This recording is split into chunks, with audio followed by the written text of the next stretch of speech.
Hi friends, ഞാൻ കഴിഞ്ഞ 2 വർഷത്തിലേറെയായി ട്രൈബർ RXT AMT വേരിയൻ്റ് ഉപയോഗിക്കുന്നു. ഞങ്ങൾക്ക് ഈ വാഹനം വാങ്ങിക്കാനുണ്ടായ സാഹചര്യം, പഴയ വാഹനം 10-13 വർഷത്തോളം ഉപയോഗിച്ചു. അതിനുശേഷം ഒരു 6 പേരടങ്ങുന്ന ഫാമിലിയാണ് ഞങ്ങളുടെ. അപ്പോൾ അതുകൊണ്ടൊരു എല്ലാവർക്കും സുഖമായി പോകാൻ വേണ്ടി ഒരു വാഹനം അതന്വേഷിച്ചപ്പോൾ ആണ് ട്രൈബർ വാങ്ങിക്കാൻ വരുന്നത്. ഇപ്പോൾ ട്രൈബറിൻ്റെ റിവ്യൂസ് എല്ലാം നോക്കിയപ്പോൾ ഈ വാഹനം കയറ്റം വലിക്കില്ല, അങ്ങനെയൊക്കെ വളരെ നെഗറ്റീവ് റിവ്യൂസാണ് കണ്ടിരുന്നത്. പക്ഷേ ഞങ്ങളുടെ ആദ്യത്തെ വാഹനം പെട്ടെന്ന് വിറ്റുപോവുകയും തുടർന്ന് പെട്ടെന്ന് പുതിയ വാഹനം വാങ്ങിക്കേണ്ടതായിട്ട് വന്നു. ടെസ്റ്റ് ഡ്രൈവ് പോലും എടുത്തില്ലായിരുന്നു ഈ വാഹനം ബുക്ക് ചെയ്യണ സമയത്ത്. അപ്പോൾ റിവ്യൂസ് കണ്ടപ്പോൾ ഞാനും ഭയപ്പെട്ടു പോയിട്ടുണ്ട്. കാരണം ഞങ്ങളുടെ വീട്ടിലേക്ക് എത്തുന്നത് ഒരു ചെറിയ ഇറക്കവും കയറ്റമൊക്കെ ഉള്ള സ്ഥലമാണ്. അപ്പോൾ ഞാൻ ഈ റിവ്യൂസ് എല്ലാം കണ്ടപ്പോൾ വിചാരിച്ചായിരുന്നു, ഇത് ആളിറക്കി കയറ്റം കയറേണ്ട വരുമോ, അത്ര മോശമാണോ എന്നൊക്കെ വിചാരിച്ചായിരുന്നു.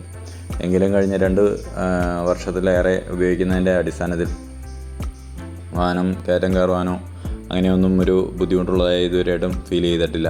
AMT വേരിയൻ്റ് ആയതുകൊണ്ട് തന്നെ AMT വേരിയൻ്റ് ഉപയോഗിക്കുന്നതിൻ്റെ ഒരു ട്രിക്കുണ്ട്. അത് ഞാൻ പഴയ വീഡിയോസിലെല്ലാം ഇട്ടിട്ടുണ്ട്. അതും പ്രകാരം ഓടിച്ചു കഴിഞ്ഞാൽ അതും വളരെ നമുക്ക് മാനേജ് ചെയ്യാൻ പറ്റുന്നതാണ്. അപ്പോൾ ഇന്ന് ഈ വീഡിയോയിൽ ഈ ദിവസങ്ങളിൽ ഉള്ള ഒരു യാത്രയിലും ഉണ്ടായ ഒരു അനുഭവം നേരിട്ട് തന്നെ ഈ വീഡിയോയിലൂടെ നിങ്ങൾക്ക് കാണാൻ പറ്റുമെന്ന് വിശ്വസിക്കുന്നു.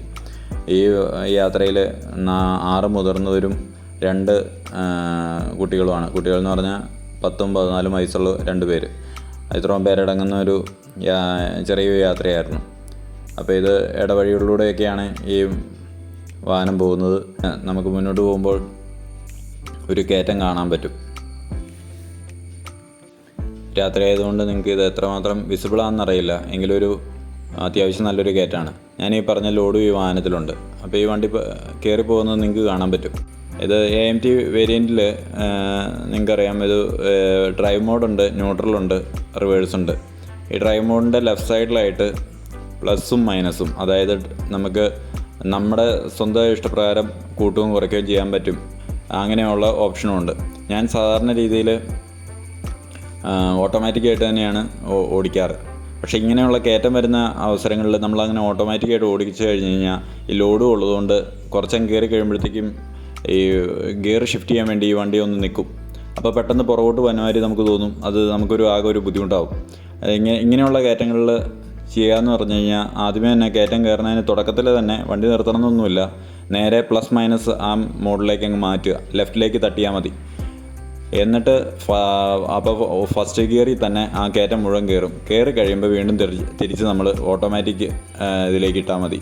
അപ്പോൾ വളരെ സുഗമമായിട്ട് യാതൊരു ബുദ്ധിമുട്ടും കൂടാണ്ട് നമുക്ക് കോൺഫിഡൻസോടുകൂടി ഈ വണ്ടിയെ ഓടിച്ചുകൊണ്ട് പോകാൻ പറ്റും. പണ്ട് ഞാൻ ഇത് അങ്ങനെ ഓട്ടോമാറ്റിക് തന്നെ കയറ്റം കയറാൻ നോക്കുമായിരുന്നു. പക്ഷേ അന്നേരം ഈ ബുദ്ധിമുട്ടെന്ന് പറഞ്ഞാൽ കുറച്ചങ്ങ് ചെല്ലുമ്പോഴത്തേക്കും പിന്നെ നമുക്ക് ഒന്ന് നിന്നിട്ട് വണ്ടി കയറുമ്പോഴത്തേക്കും ചിലപ്പോൾ പുറകോട്ട് ഇറങ്ങി പോവുകയാണോ എന്ന് നമുക്കൊരു ഭയപ്പാടുണ്ടാവും. അത് ഒഴിവാക്കാൻ ഇത് വളരെ പ്രയോജനപ്രദമാണ്. അപ്പോൾ ഇത് വളരെ സുഖമായിട്ട് ഈ വണ്ടി ഓടിക്കാൻ പറ്റും. ഇത് ഈ പല വണ്ടികളും ഈ സെക്കൻഡ്സൊക്കെ ആയിട്ട് കൊടുക്കാനിട്ടിരിക്കുന്നത് കാണാൻ പറ്റും.